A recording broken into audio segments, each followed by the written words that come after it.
relógio do apocalipse permanece a 1 minuto e 40 segundos para o fim do mundo, e ele está atrasado. Fique até o final e veja tudo que os especialistas não sabiam e não levaram em conta, e descubra você mesmo o real perigo do momento que estamos vivendo. Você vai se surpreender com a atual realidade. Também chamado de relógio do fim do mundo, ele simboliza a iminência de um cataclismo planetário e foi criado em 1947. E no momento ele marca o prazo mais próximo do fim do mundo e agora foi descoberto que ele está atrasado, e estamos correndo sérios riscos com a paz mundial ameaçada.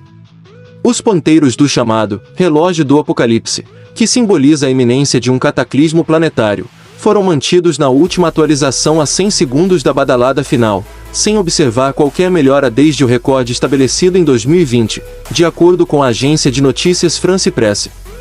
Também chamado de relógio do fim do mundo, o indicador metafórico foi criado em 1947 devido ao crescente perigo nuclear e ao aumento das tensões entre Estados Unidos e União Soviética.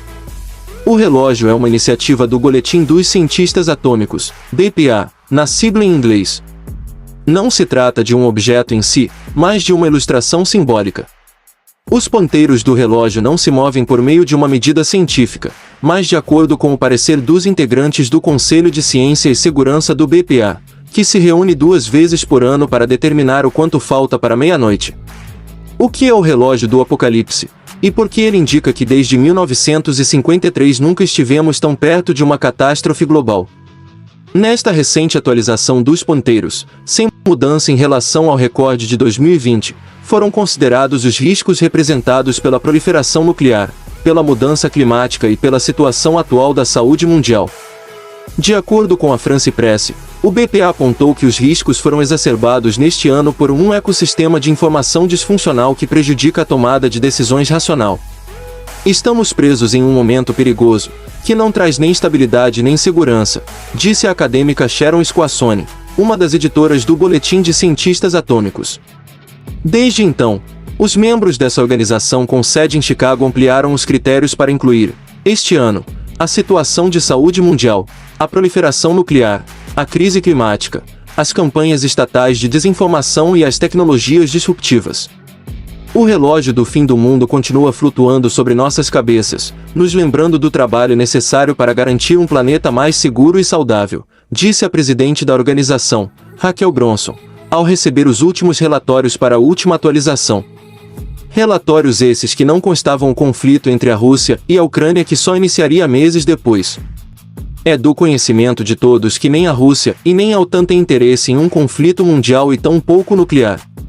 Isso ficou claro com o fim do último conflito mundial, mas o que muitos não estão levando em conta é que sim existem grupos e até países que se beneficiariam com um conflito dessa magnitude, grupos esses que aproveitariam a desorganização mundial para tentar impor suas ideologias e até imposição política. E você deve estar perguntando que grupos são esses e o que eles podem fazer para mudar o rumo dos acontecimentos. Primeiro vamos lembrar que a ação de apenas uma pessoa pode ser o estupim para desencadear uma guerra num cenário já inflamável, como o que aconteceu em 28 de junho de 1914, durante a visita do arquiduque Francisco Ferdinando, herdeiro do trono austríaco, a Sarajevo, capital da Bósnia. A visita do arquiduque foi entendida como uma provocação e colocou em movimento os grupos nacionalistas que existiam na Sérvia e Bósnia.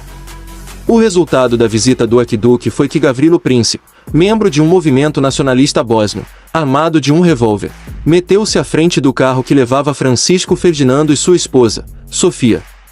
Ele abriu fogo, assassinando ambos. A consequência direta do ato foi uma crise política gravíssima que ficou conhecida como Crise de Julho.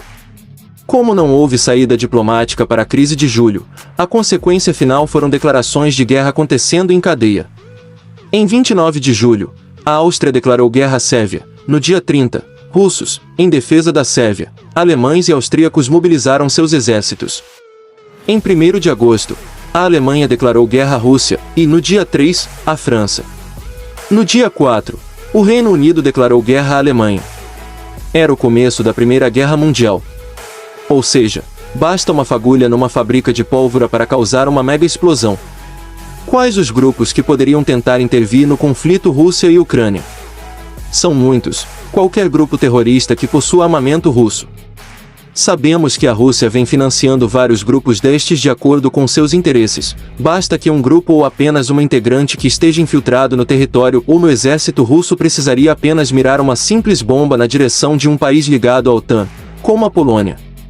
Existem também a possibilidade de pequenos países comunistas como a Coreia do Norte enxergar na desorganização que um conflito mundial causa a possibilidade de uma possível ascensão e passar a investir nisso. O que deixa claro que a qualquer momento podemos ser surpreendidos com uma desagradável notícia. Aqui o relógio marca a hora do fim.